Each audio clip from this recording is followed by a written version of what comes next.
Edradour 12, Caledonia. Marriage of malt and music, but is it a match destined for spiritual bliss? Stay tuned to find out.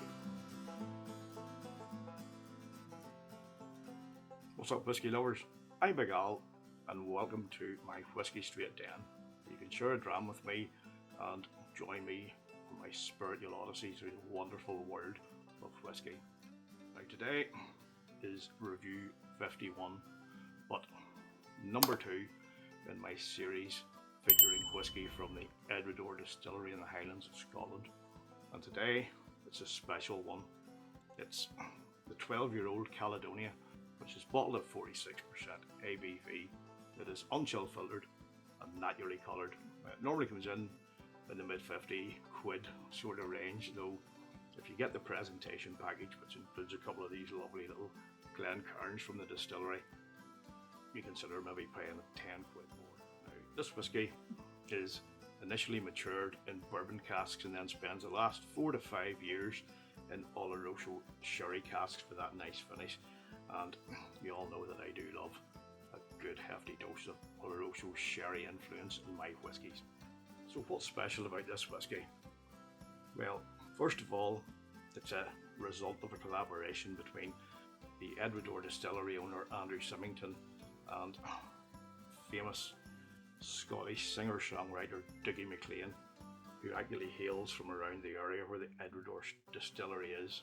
And secondly, the whiskey is named after his classic composition Caledonia. Also on the bottle there's an explanation as to why Caledonia means so much to Dougie, and here's what he says.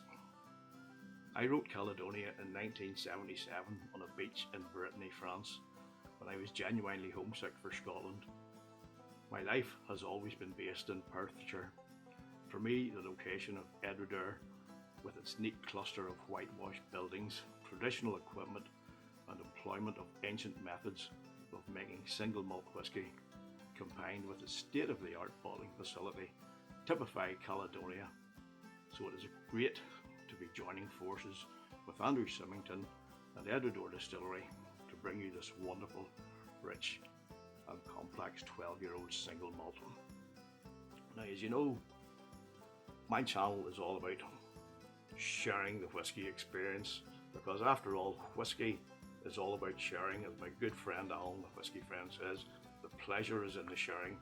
So if you've got a bottle of this, go grab it, pour yourself a wee dram, and we'll enjoy it together. If not, grab a dram of your choice and we can still share a drink together. So let's get right into the noting. Sludge. Oloroso sherry straight off, right in the arrival.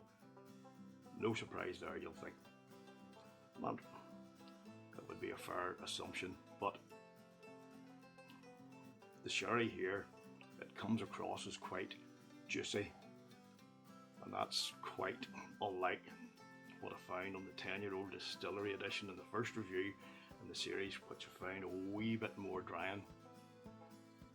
And another interesting difference from that is that the usual Sultana raisin aromas, which are normally associated with that Oloroso influence, while they are here, they're not really apparent in any great abundance.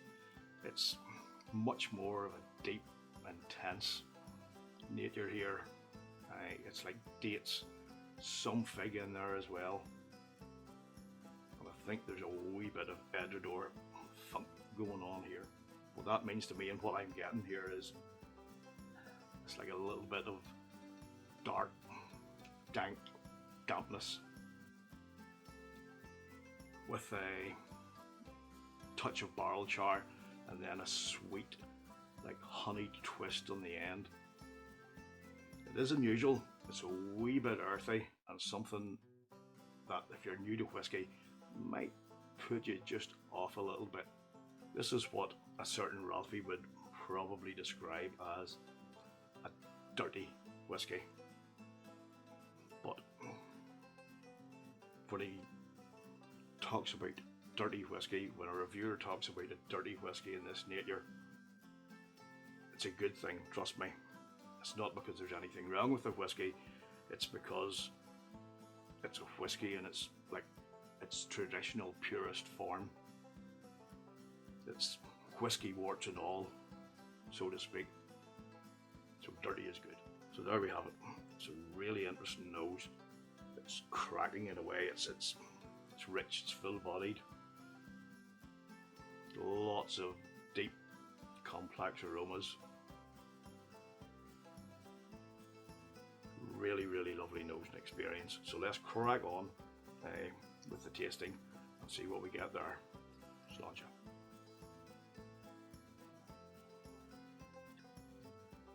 Whoa, straight off, big burst of fruitiness. Oloroso sherry. It's juicy. It's like a rich Christmas cake.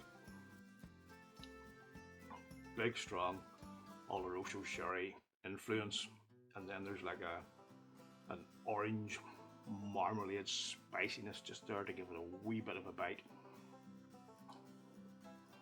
And then as it develops on the palate, there's a bit of vanilla, and then not just a malty taste but a malty feel across the tongue with some drying sultanas. Really, really good first sip. Lots even going on that initial sip. Whoa, now here comes that funkiness again, and I can tell you that funkiness on the palate comes with more of a thump than it does on the nose. It's, how to describe it, it's like a dark, dirty clump of flavours, like the whiskey's been taken out of the barrel. You've got a few scrapings of the remnants of what's left in the bottom of the barrel. You mix them together, you blend them together, turn them into a drink. And what that does, it brings an abundance of deep, full-bodied flavours. And those flavours I'm getting are dates, dark chocolate, rich sherry, a wee touch of sweet licorice as well. And then out of the depths of that darkness, there comes a wee bit of light with toasted almonds, and then there's a nice fruity mix of plum and dark cherry. Really is a lot going on with this whiskey. Really, really impressive stuff.